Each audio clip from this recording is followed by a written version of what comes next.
Assalamualaikum warahmatullahi wabarakatuh. Alhamdulillahi rabbil alamin. Nahmaduhu wa nasta'inuhu wa nastaghfiruh wa na'udzu billahi min shururi anfusina wa min sayyiati a'malina. May yahdihillahu fala mudilla lahu wa may yudlil fala hadiya lahu. Asyhadu an la ilaha illallah wa asyhadu anna Muhammadan abduhu wa rasuluh. Allahumma salli ala sayyidina Muhammad wa ala alihi wa ashabihi wa man sara ala nahjihi ila yaumil qiyamah, amma ba'du.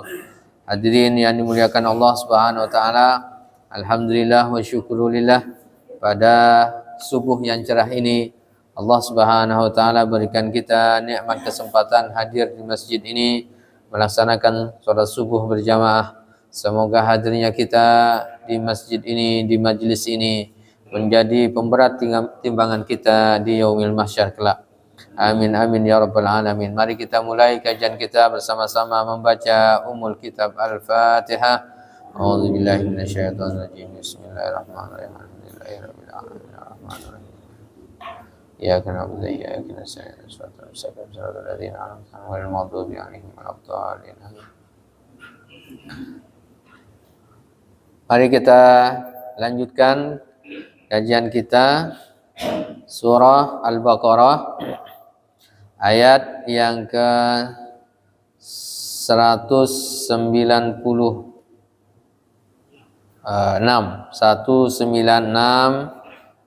Kita baca sampai 199.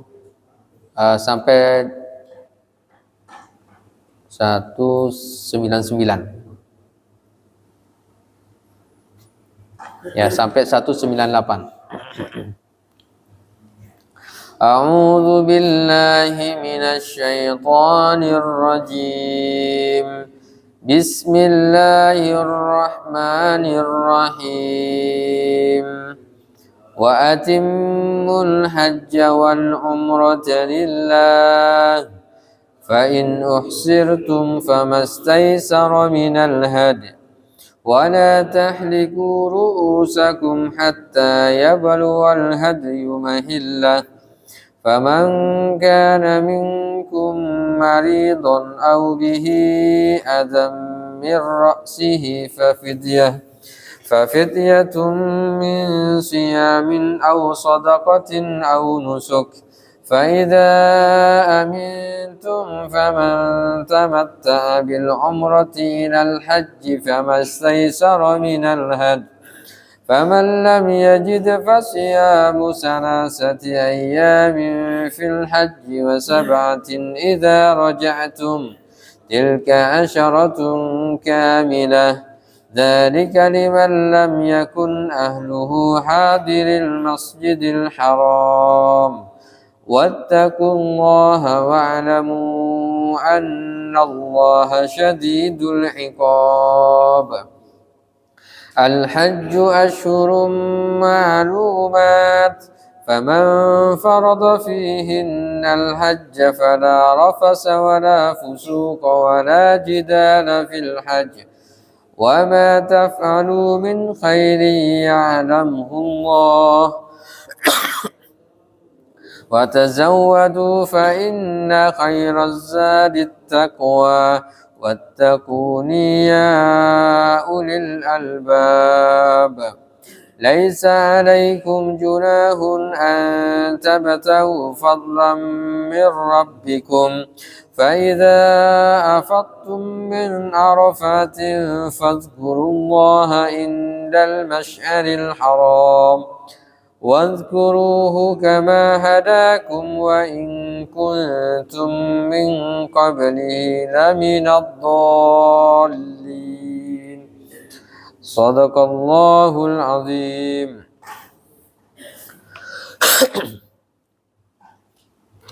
Hadirin yang dimuliakan Allah Subhanahu wa taala, ayat yang kita baca tadi ini menjelaskan tentang Asyhurul Haram, Asy-Syahrul Haram atau Asyhurul hurum, bulan-bulan yang dimuliakan oleh Allah Subhanahu wa taala. Nah, di dalamnya diwajibkan untuk melaksanakan ibadah haji. Oleh sebab itu, ayat yang kita baca tadi itu penjelasan secara mendalam, tidak hanya perintah untuk melaksanakan haji, tapi juga menyempurnakan pelaksanaan haji dan umroh. Maka kemudian ayatnya wa atimmul hajja wal umrata lillah. Ya, pembahasan ini kita masuk ke pembahasan haji dan umroh. Dan sempurnakanlah haji dan umroh lillah. Lillahi apa? Karena Allah. Nah, ini adalah syariat melaksanakan ibadah haji. Nah, nanti akan kita urai ya secara mendalam. Kita ini kan maknanya dulu. Fa in uhsirtum famastaysara minal hajj. Jika kamu terkepung, uhsirtum, terhalang oleh musuh atau karena sakit, maka sembelihlah korban yang mudah didapat. Wala tahliku ru'usakum, dan jangan kalian mencukur kepalamu hatta yablughal hadyu mahillah, sebelum korban atau hadyu itu sampai di tempat penyembelihan. Faman kana minkum maridun, siapa saja di antara kalian yang sakit, au bihi azam min ra'sihi, atau ada gangguan di kepalanya, fafidyatun, maka hendaknya dia membayar fidyah, min siyamin, berupa puasa, au shadaqatin, atau sedekah, au nusukin, atau apa? Berkorban. Fa idza amintum, apabila kamu telah merasa aman, faman tamatta'a bil umrati ilal haji famastaysara minal hajj, maka bagi siapa saja yang ingin mengerjakan umroh sebelum haji, disebut dengan haji tamattu, ya, di dalam bulan haji, maka wajib ia menyembelih korban, ya, yang mudah didapat. Faman lam yajid, kalau dia tidak mendapatkannya, fasyamu salasati ayyamin fil haji wa sab'atin idza raja'tum, maka hendaknya dia berpuasa 3 hari di musim haji, ketika melaksanakan haji. Wa sab'atin idza raja'tum, dan 7 hari ketika dia pulang. Tilka asyaratun kamilah, itulah ya 10 hari yang sempurna di dalam puasa itu. Dzalika liman lam yakun ahluhu hadiril masjidil haram. Ya. Wattaqullaha wa'lamu annallaha syadidul iqab. Ya. Maka ya, itulah 10 hari yang sempurna. Demikian itu kewajiban membayar fidyah bagi orang-orang yang keluarganya tidak berada di sekitar Masjidil Haram. Artinya orang yang bukan berada, yang tidak bertempat tinggal di Masjidil Haram. Dan bertakwalah kepada Allah, ya. Ketahuilah bahwa sesungguhnya Allah syadidul iqab, siksanya sangat-sangat keras. Ya, sedikit kita bahas tentang haji ini. Kita tahu bersama bahwa haji ini kan memiliki beberapa rukun, ya. Haji memiliki berapa? Ada rukun haji, ada kewajiban haji. Ya. Rukun haji diantaranya apa? Ada niat, kemudian wukuf di Arafah. Wukuf di Arafah. Sebenarnya kalau penjelasan haji ini cukup panjang, bab haji ini. Nah, kita singkat-singkat saja karena kajian kita tafsir. Pertama apa? Niat, rukunnya. Yang kedua, wukuf di Arafah.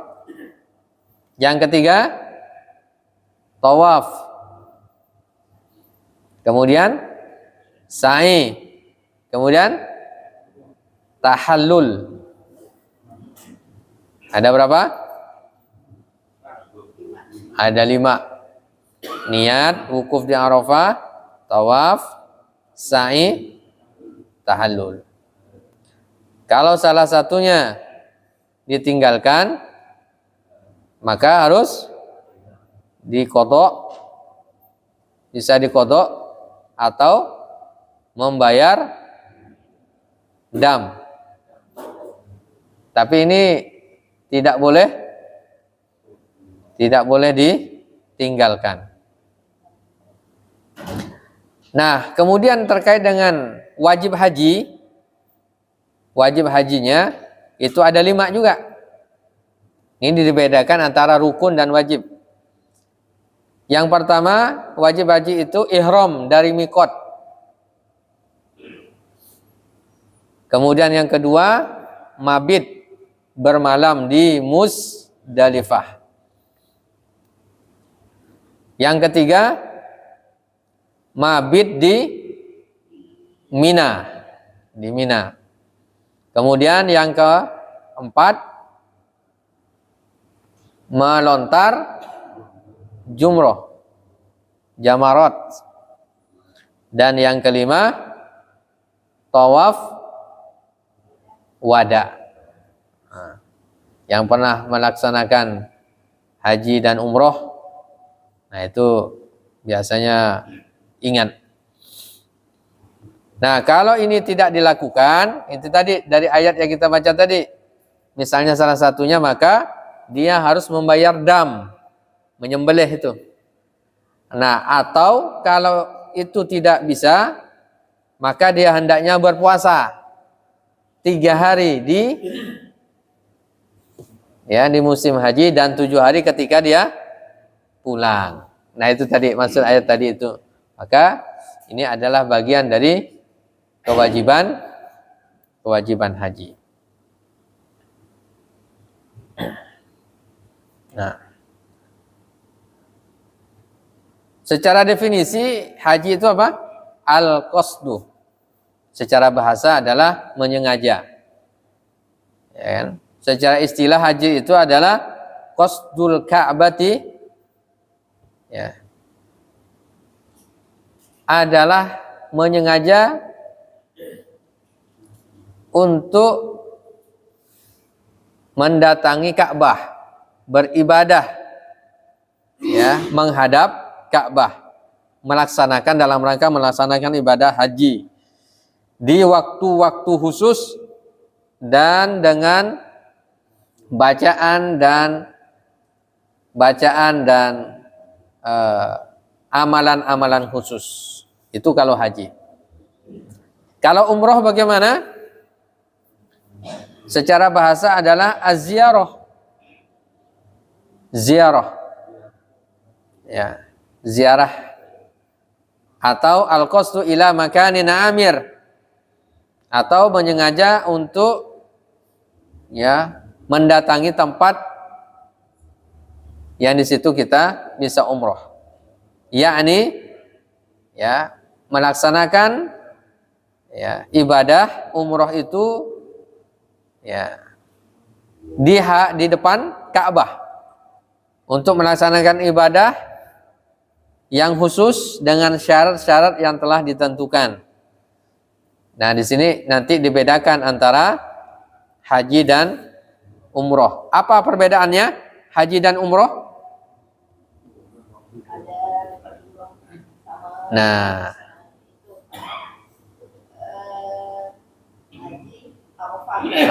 ada beberapa perbedaan. Yang pertama, az-zaman, waktunya. Ya, haji itu wajib dilaksanakan di bulan-bulan tertentu. Nah, kalau umroh boleh kapan saja. Gitu. Kalau haji di bulan apa saja? Ya, Zulhijjah. Kalau umroh bebas kapan saja.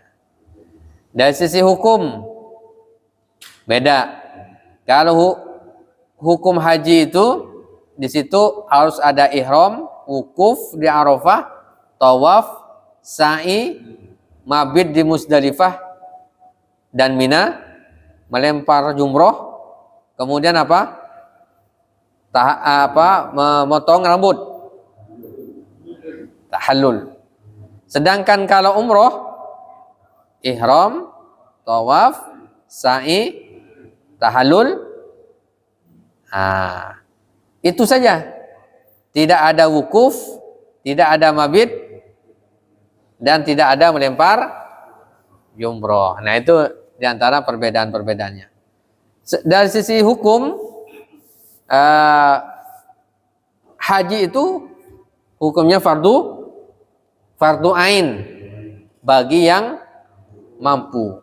Sedangkan umroh hukumnya adalah sunnah muakkadah. Nah, walaupun nanti para ulama ada yang mengatakan wajib juga. Tapi ya mayoritas khususnya dalam mazhab Imam Syafi'i, maka hukumnya adalah sunnah. Nah, haji ini kewajibannya 1 kali seumur hidup. Begitu juga dengan ya umroh, kesunahannya. Nah, kemudian secara hukum bahwa kaum muslimin bersepakat atas kewajiban dari haji ini. Dan orang yang tidak dikatakan dalam riwayat, orang yang punya keleluasaan harta lalu dia tidak berniat untuk melaksanakan haji, mata maitatan jahiliyatan, meninggalnya dalam keadaan jahiliyah. Kalau dia meninggal dunia, kalau dia punya keleluasaan harta, lalu dia tidak berniat untuk melaksanakan ibadah haji atau umroh. Makanya ya, Rasulullah SAW juga mengatakan, la tasuddur rihal, jangan kalian melakukan perjalanan kecuali di 3 masjid. Pertama apa? Masjidil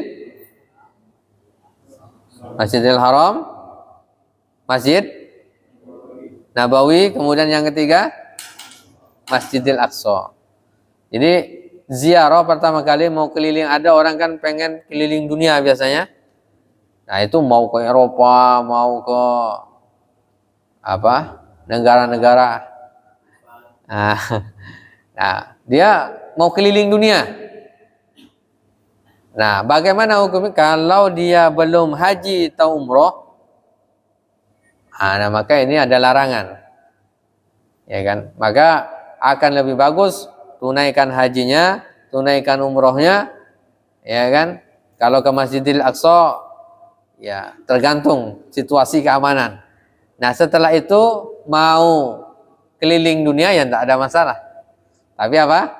Kewajibannya mesti diutamakan terlebih dahulu. Nah, ini sehingga mendapatkan keutamaan. Nah, kadang orang tak ada niat haji umroh, tapi bisa keliling dunia.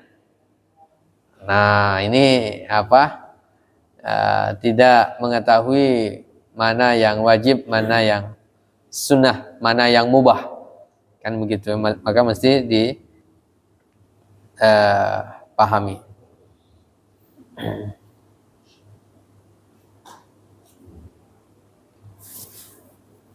Nah, inilah yang terkait dengan ayat yang kita baca tadi.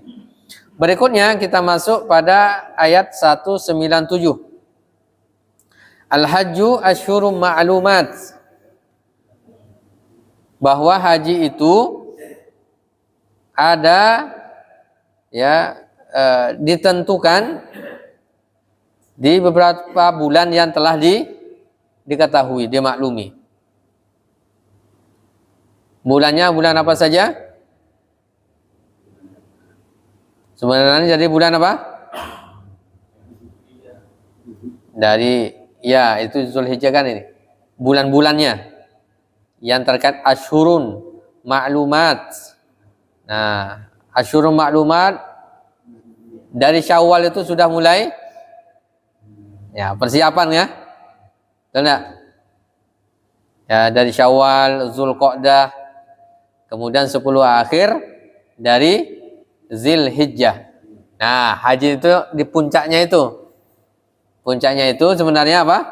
10 awal bulan Zulhijjah. Disitulah puncaknya. Nah, kemudian faman faradha fihinnal hajja, barang siapa yang menetapkan niatnya dalam bulan di bulan-bulan haji itu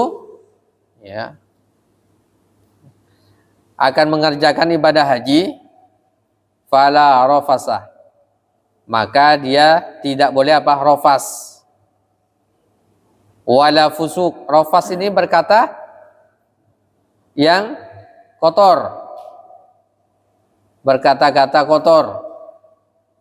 Wala fusuqah, tidak berbuat kefasikan. Wala jidal, tak boleh juga berbantah-bantahan, berdebat. Fil haji, ketika dia melaksanakan ibadah haji. Ini juga para ulama mengatakan tujuan dari haji itu selain dari la'allakum tattaqun, itu dah biasa ya. Itu adalah menahan diri dari berkata kotor, melakukan kefasikan dan jidal, berbantah-bantahan di musim haji, ketika melaksanakan ibadah haji. Karena di sini kita tahu ketika orang itu haji bahkan umroh, itu biasanya ketemu dengan banyak orang, ya kan? Banyak orang, ketemu dengan banyak jenis kelamin laki-laki dan perempuan dengan model-model yang berbeda-beda, kemudian juga ada kemungkinan besar banyak fitnah, ya kan? Nah, untuk melakukan rafas ini sangat mungkin terjadi. Begitu juga melakukan kefasikan, wala jidal, begitu juga berdebat dengan perbedaan pendapat dan seterusnya. Nah, makanya kalau haji atau umroh dianjurkan oleh para ulama untuk memaksimalkan ibadahnya. Jadi jangan banyak tidur. Ini banyak terkadang udah capek tidur di hotel, kembali hotel. Hanya yang wajib-wajib saja. Padahal waktunya terbatas. Waktu terbatas, Ini jarang iktikaf. Kecenderungannya begitu ya. Kecenderungannya begitu. Jadi hotel kalau udah selesai ibadah seperti disamakan dengan seperti kita di kampung halaman, di sini di rumah. Pas habis sholat balik ke rumah. Nah, gitu aja. Nah, nanti azan lagi, masjid lagi. Itu tak ada keistimewaannya, ya. Walaupun ya tetap ada, tapi maksimalkan kalau bisa nak tidurnya sebentar saja.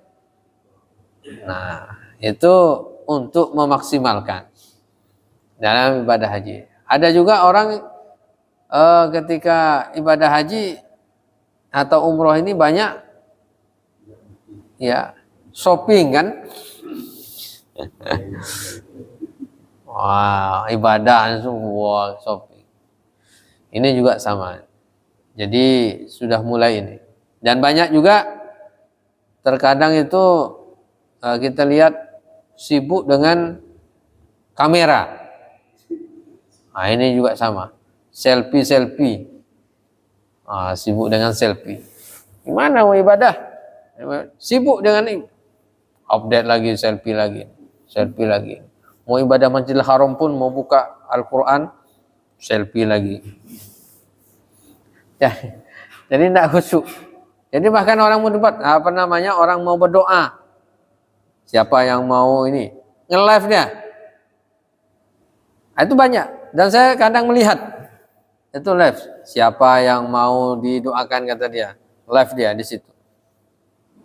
Mana dia berdoa nge-live ini? Baca, si A doakan saya. Ini juga sama. Nah, bagaimana ini perlu dimaksimalkan. Wa ma taf'alu min khairi ya'lamuhullah. Dan apa yang kamu kerjakan berupa kebaikan, ya'lamuhullah. Ya, pasti diketahui oleh Allah Subhanahu wa ta'ala. Ini penting kaidah. Wa ma taf'alu min khairin. Ini kaidah bersifat umum, bukan hanya untuk haji dan umroh. Apa saja kebaikan yang kita lakukan, walaupun manusia tidak mengetahuinya, ya'lamullah, pasti Allah akan mengetahui. Pasti Allah mengetahui. Maka ketika ibadah haji atau umroh, tak perlu banyak selfie dan seterusnya. Pasti Allah Maha mengetahui.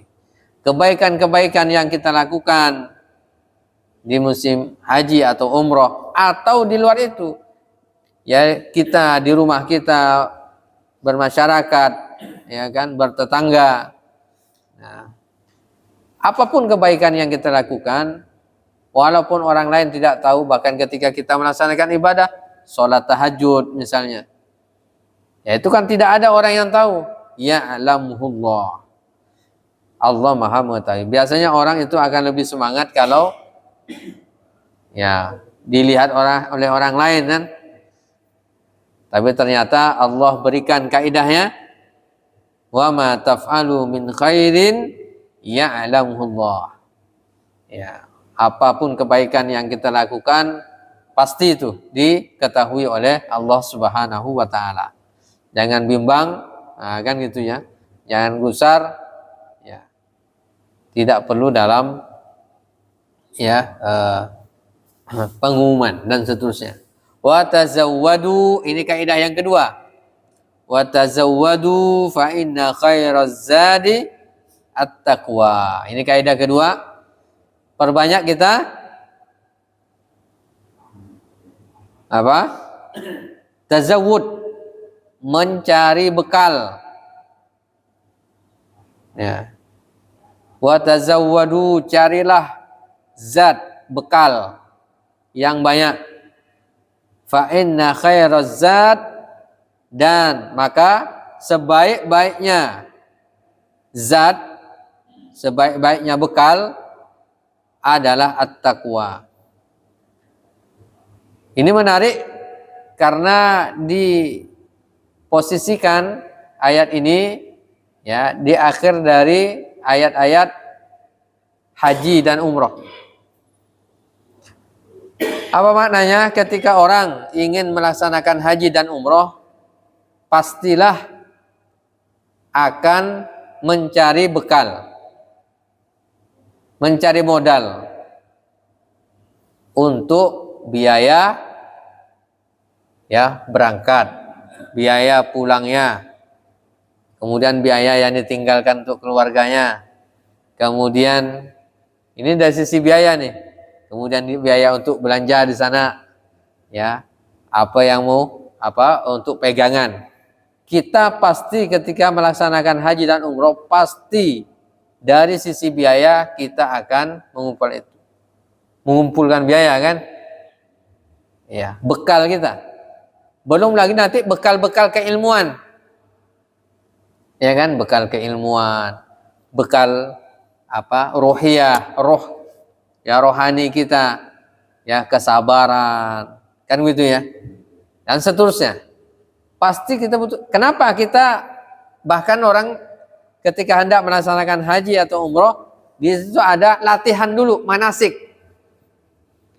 ya kan, manasik dulu.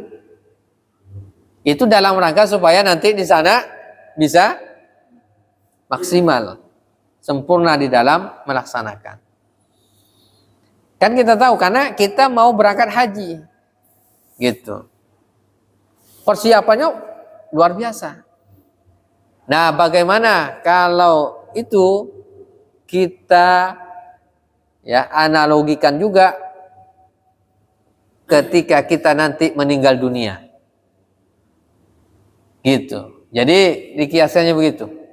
Ketika kita meninggal dunia, masuk ke alam barzakh, alam kubur, apa yang sudah kita persiapkan untuk alam kubur kita, untuk akhirat kita.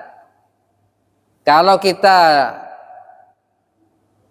ingin berangkat haji, persiapannya sudah sangat luar biasa kan?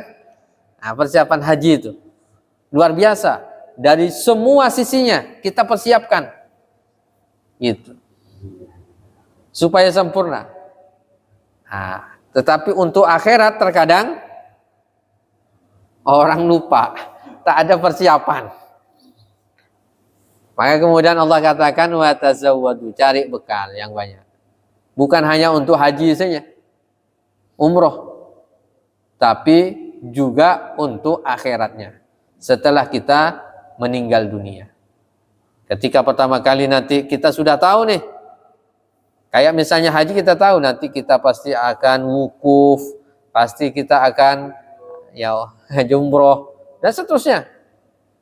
Lalu kemudian di akhirat Allah Subhanahu wa taala juga sudah berikan juga bocoran-bocorannya. Kita akan dibangkitkan di alam kubur, ya, dari alam kubur. Ya, kemudian kita akan digiring ke padang mahsyar, lalu kita akan ditanya, dihisab oleh Allah Subhanahu wa taala, gitu. Bahkan di alam kubur ini kita akan ditanya mar rabbuka wa man nabiyyuka wa ma kiblatuka wa ma imamuka dan seterusnya. Nah, apa kira-kira bekal? Jadi ini menarik sekali ayat ini. Jadi disamakan, dianalogikan dengan perbuatan haji. Wa tazawwadu fa inna khairaz zadit taqwa. Maka bekal yang paling utama adalah ketakwaan itu. Ya, paling baik bukan baju takwa. Ini khairuz zadit taqwa, ini baju takwa pula enggak. Ini adalah ketakwaan kita kepada Allah Subhanahu wa taala. Nah, ketika kita bisa menyiapkan itu, kita ini sudah bisa memikirkan gitu.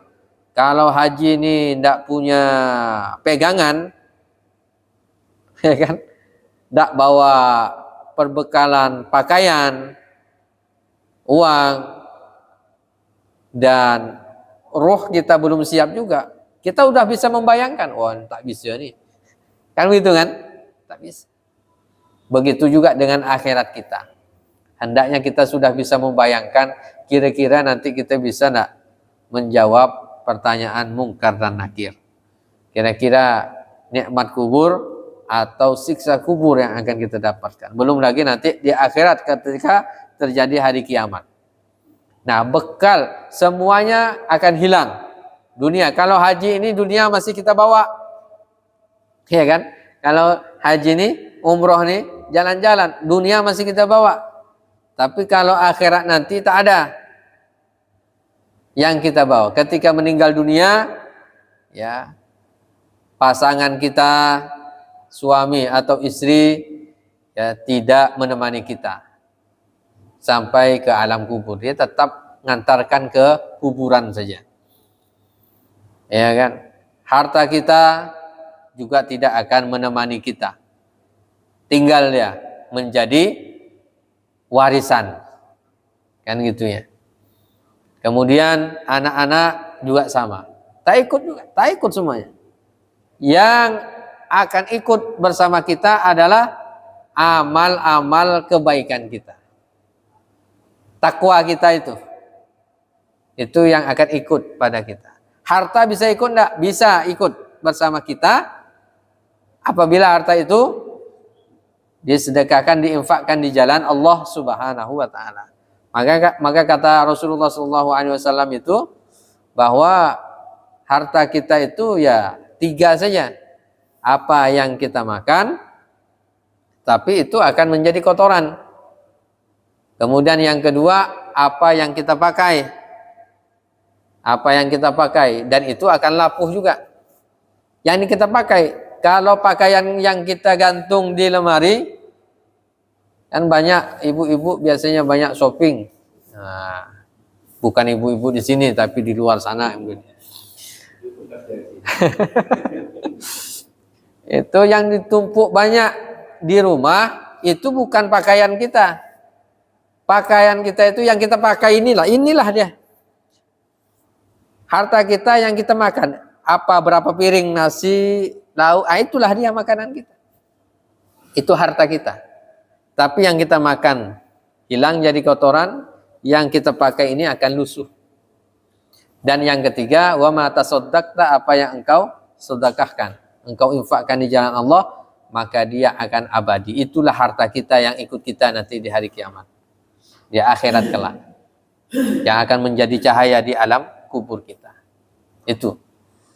Nah, sedangkan yang lain, investasi, deposito, kemudian apa saja yang kita tinggalkan, itu semuanya bukan harta kita, tapi menjadi harta warisan.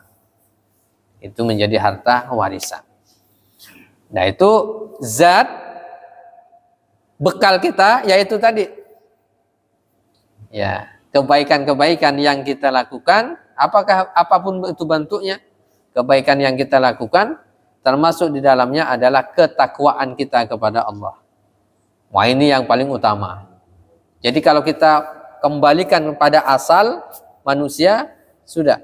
Nanti ketika meninggal dunia, tinggal ya siapa yang paling banyak bekalnya, maka dia akan ya bahagia di akhir kelak.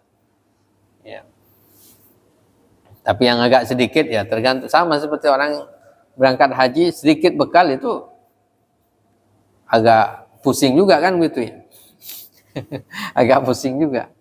Wattaquni, bertakwalah kepadaku, kata Allah, ya ulil albab,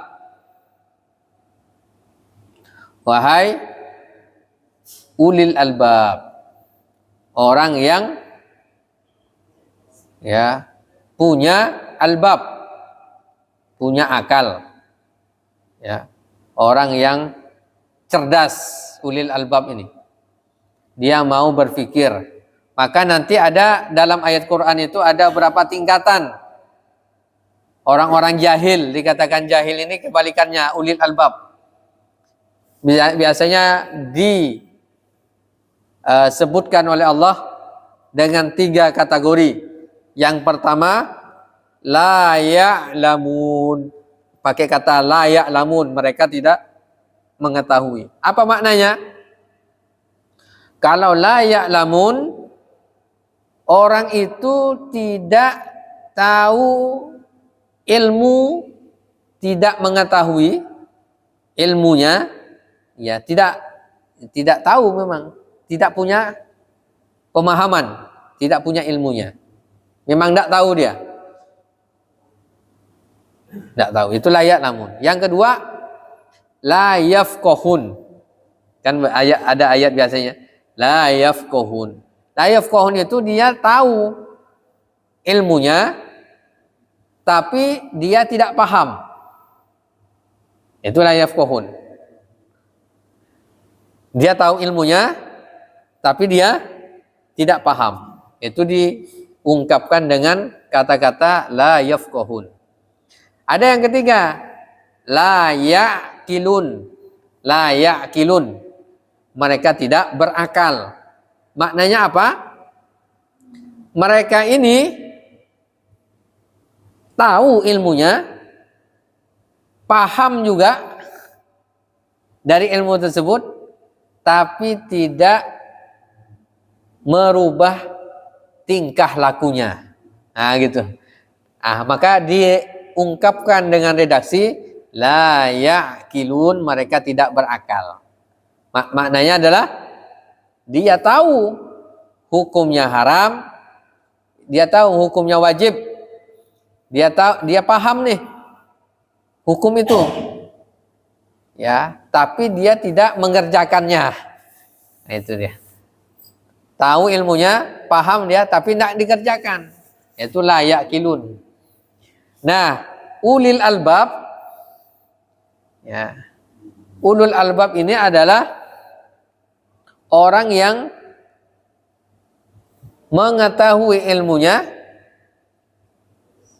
paham ilmunya, lalu dia melakukan. Ya.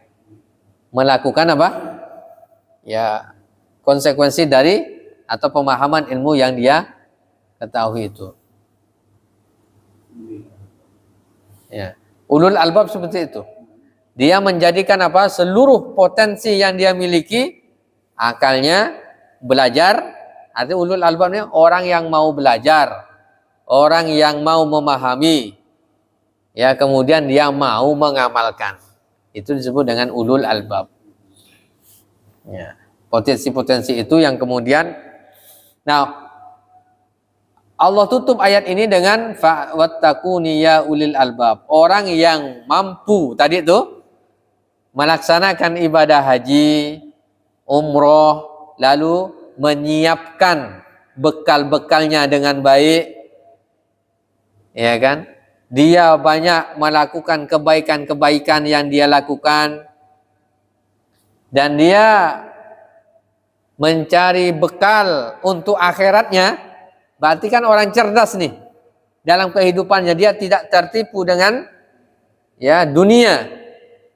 Dia tidak tertipu dengan jabatan, kekuasaan, ya kan, dengan hal-hal yang, ya, bisa merusak hati kita. Maka dia termasuk ulul albab. Dia adalah orang yang benar-benar, ya, memaksimalkan potensi akalnya, lalu dia, ya, melaksanakan dengan anggota tubuhnya. Nah, ini sangat luar biasa. Ya, ayat-ayat yang ketika kita tadabburi ini sangat banyak hikmah pelajaran yang bisa kita ambil. Wallahu a'lam bishawab. Mungkin ada yang mau ditanyakan? Waalaikumsalam warahmatullahi wabarakatuh. Bagaimana hukumnya orang yang mampu tapi tidak mau melaksanakan atau menaikkan ibadah, bagaimana hukumnya? Yang kedua, ada dua ulama berpandangan, berbeda pandangannya, itu Imam Syafi'i dan Hanafi, bahwa bagaimana hukumnya menghajikan orang tua yang sudah meninggal. Ini ada dua perbedaan yang berbeda. Yang saya tanya, bagaimana pandangan Rasul mengenai hal ini? Pandangan dan Rasulnya Bapak Samsul dari Waalaikumsalam warahmatullahi wabarakatuh. Ya, haji itu hukumnya apa? Wajib. Fardu ainin. Fardu ain, wajib dia. Nah, cuman ketentuannya manistata'a ilaihi sabila, bagi yang mampu. Bagi orang yang mampu wajib. Kalau dia mampu meninggalkan kewajiban ini, berarti hukumnya haram, dosa dia. Berdosa, dosa besar. Maka orang yang meninggalkan haji bagi yang mampu, itu dosa besar. Bahkan dikategorikan mati dalam keadaan Yahudi dan Nasrani, itu ada riwayat. Mati dalam keadaan jahiliyah. Nah, itu karena dia menentang atau dia ya mengingkari ya kewajiban ini. Kemudian bagi yang tidak mampu lalu kemudian dia tidak haji, ya tidak terkena. Ya, tidak terkena larangan itu. Karena apa? Kategorinya tidak mampu. Nah, itu yang pertama. Kemudian yang kedua, badal haji. Ada hadis yang menjelaskan tentang badal haji ini. Ya. Seorang sahabat datang kepada Rasulullah SAW. Ya.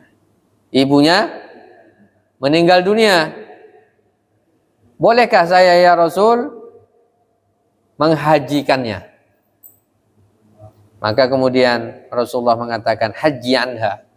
Silahkan berhajilah untuk orang tuanya. Maka hukumnya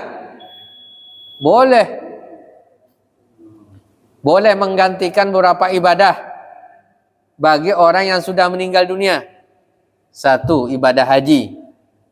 Itu boleh digantikan, maka disebut haji badal. Nah, para ulama kemudian memberikan syarat haji badal ini adalah yang menggantikan itu adalah orang yang sudah melaksanakan kewajiban haji dulu, baru dia badal untuk orang lain. Boleh. Yang kedua apa lagi? Puasa. Man alaihi siyamun yasama anhu waliyuh. Kalau ada orang yang meninggal dunia punya hutang puasa. Ibu-ibu misalnya lagi haid atau nifas, nah setengah Ramadan, lalu kemudian dia belum sempat membayarnya, meninggal dunia, maka ahli warisnya wajib membayarnya. Itu. Ya kan? Kemudian yang ketiga, bersedekah atas nama orang yang sudah meninggal dunia juga. Itu juga sampai. Gimana? Pertama bayar hutang, sampai bayar hutangnya. Bahkan bukan hanya ahli waris, orang lain membayarkan hutang jenazah bisa. Sedikit atau banyak? Yuk, sama. Kemudian juga sedekah juga sampai. Dia bukan hutang, tapi dia sedekah saja atas nama ibu, nama bapak, kakek, nenek, itu sampai. Nah, ini juga berdasarkan hadis Rasulullah SAW. 3 hal itu saja. Nah, yang lain tidak. Ya, kecuali amal-amal yang lain yang diniatkan untuk jenazah, maka itu juga sampai. Amal-amal kebaikan yang lain. Kalau anak otomatis, kalau anak nih melakukan kebaikan, walaupun dia tidak niat, ini saya khususkan untuk bapak saya, ibu saya, tidak perlu khususan saja, itu sampai. Kenapa? Anak itu adalah amal soleh dari orang tuanya. Setiap amal kebaikan yang dilakukan anak, maka itu pahalanya mengalir untuk orang tuanya. Walaupun tak pakai khususon. Dia sholat, ibadah. Kenapa? Karena ketika waktu kecil disuruh kan sholat, puasa, bantu orang lain, terus gitu. Selalu. Maka kebaikan-kebaikan yang ditanamkan oleh orang tua untuk anak, kemudian dia kerjakan, dia ajarkan lagi kepada anak cucunya, itu luar biasa. Itu amalnya amal jariah. Setiap kebaikan itu. Itu ya, wallahu a'lam bishawab. Silakan yang lain. Assalamualaikum warahmatullahi wabarakatuh. Assalamualaikum.